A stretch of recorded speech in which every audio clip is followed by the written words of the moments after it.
church began in January of 1956 in Walter and Opal Woodard's home. So we met in homes for a good while.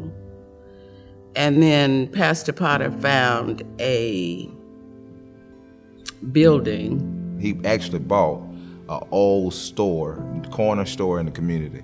They said they had 3 or 4. He bought one of them, and he literally carried it all around town. It was almost like the tabernacle. He would pick it up, and when they would grow again, he would pick it up and carry it to another spot until he found this land. Well, Pastor Potter always had a great vision. He said, well, where there's no vision, the people perish. The founding pastor, Dr. J.L. Potter, he was an amazing, incredible leader. I came here at age 11. Oh my goodness, our vacation Bible schools were marvelous. We had a baseball field, homemade baseball field, on the other side of the church property over here right south of us, and we'd get out there and play ball with Reverend Potter. He wouldn't run, we'd get us to run for him.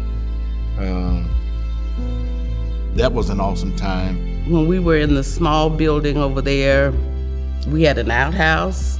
It was an outside bathroom, and so whoever was in there, we stood watching. If someone else needed to use it, then we threw a rock. And that was a sign to let somebody else know, you got to come out of there. I grew up on 36th Street North and rode the school bus every day. Well, my friends would laugh when we passed this church because the building was leaning. And I thought to myself, okay, you all laugh now, we'll be on after a while. We started the building program with $7,000 in the bank. Then Pastor Potter met someone who knew about the bond program, instituted that, and that's how we got in this building.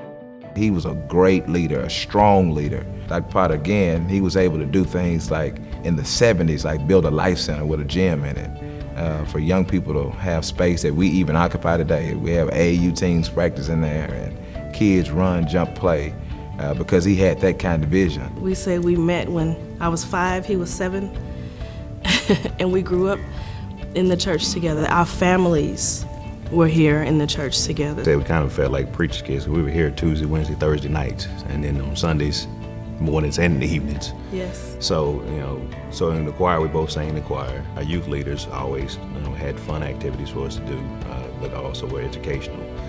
So those are some of the fond memories. The vacation Bible schools, the outings, those things are why we didn't mind being in church. It's really rather unbelievable that in 60 years we've been able to accomplish as much as we actually have. I was able to work on the search committee for a new pastor.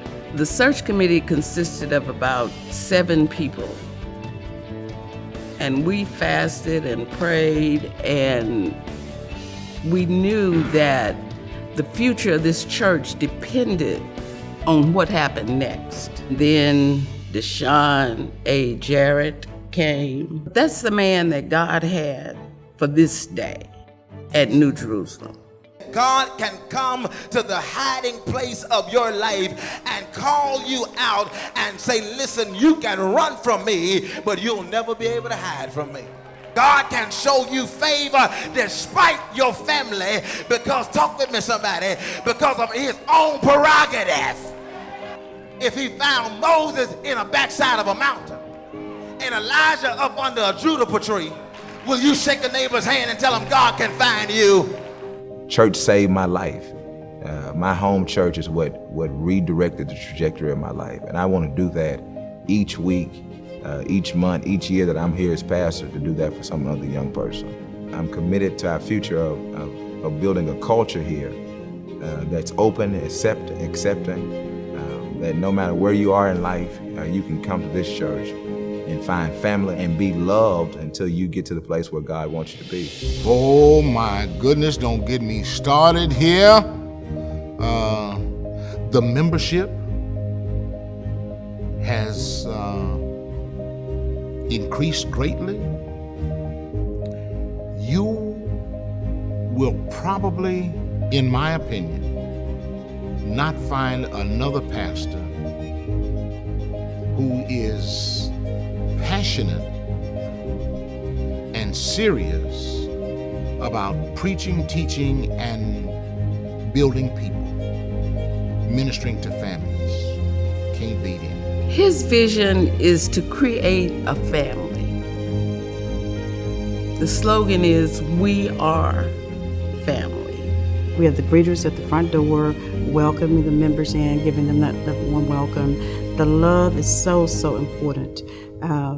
Because some things you can get out in the street, but when you come to church, you don't want that same feeling. But when members or prospective members come to New Jerusalem, we would hope that they would have that sense of family as they enter the door, a sense of caring, concerning, whatever need they may have, that they can find that, like a safe haven, they can find that as they enter New Jerusalem. We are family. We make one promise here. I can't promise that I'm gonna be a perfect pastor. I can't promise that we're gonna be a perfect church every week, that we're gonna get it right.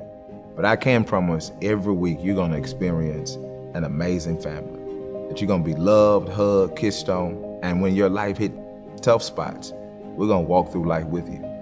But when your life hits bright spots, we're gonna celebrate your babies being born. We're gonna celebrate the marriage of your children.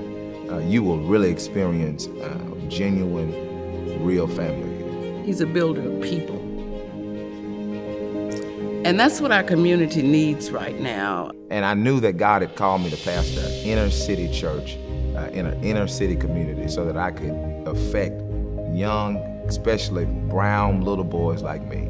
North Tulsa, we are in some challenging times and moments. I grew up in the inner city in Little Rock, Arkansas, the East End.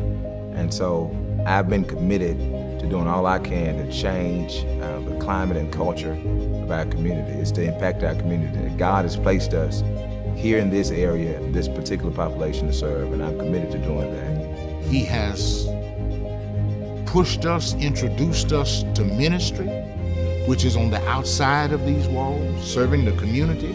I remember having to go to a food bank with my grandmother and be on the receiving end every month for Big Mama to make the meal stretch. We would have to go and stand in that line.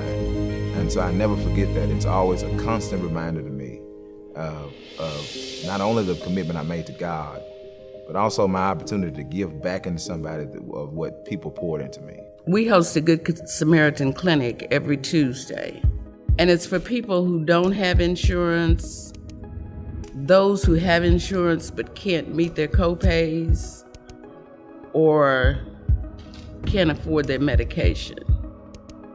This excites me that we're doing something that helps the community, helps those who are less fortunate than we are. One thing that our pastor always says is and he makes it, says it a lot. I mean, we aren't perfect, but we are family.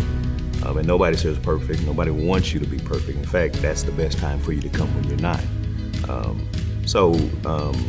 If you're looking for a church family, I mean, there's not a better family than the one we have here. We have 3 children that are growing up in this church, and I wouldn't want them to grow up under a different pastor, because I see his vision for family, for children, for the future.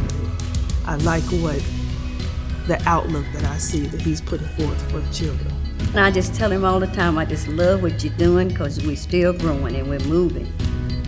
And I'm very proud to be a member still of New J now, it's called. The best way I can describe the next 6 years, it will be unbelievable. It probably be a church. You've heard of churches with several buildings in different locations, not only in the Tulsa area, but on an international, in Africa and in other places. New Jerusalem all over the world. New Jerusalem is a growing church. It's a caring church, and it's always been said it's a family church. And we said, what will keep you here? I challenge you, if you come here and give us at least 3 Sundays, give Pastor Jarrett 3 Sundays, we probably will hook you. I love it here. We're family here. This is home. So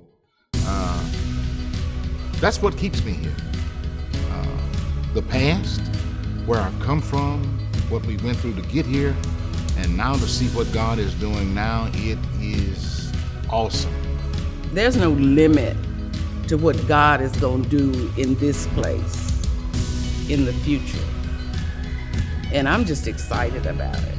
I hope that I leave somebody a great legacy like that. I hope somebody can walk in and say, man, this guy really put his love and his heart and his attention to this church in such a way that the next generation can build upon such an awesome legacy.